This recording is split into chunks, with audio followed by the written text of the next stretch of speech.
ठीक है सर। ये बता दें कि रोशन रोही को अभी किरण सिंह जेल भिजवा दिए। जी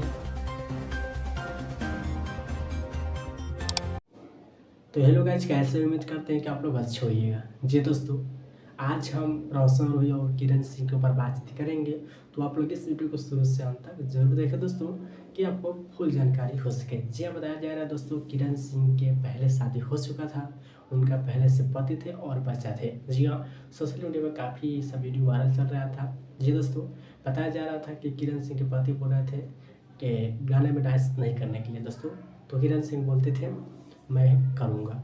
ठीक है, उसके दोस्तों बात हुई कि बोला किरण सिंह के पति कि मेरे साथ तो नहीं रहेगी, अगर डांस करेगी तो मेरे साथ नहीं रहेगी।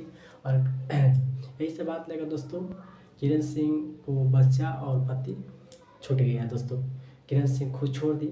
छोड़ने के बाद दोस्तों बात रहा कुछ 5 साल पहले उनको मुलाकात होता है रोशन रोही से। ठीक है, मगई का काफ़ी बड़ा स्टार है रोशन रोही, उनसे मुलाकात होता है। होने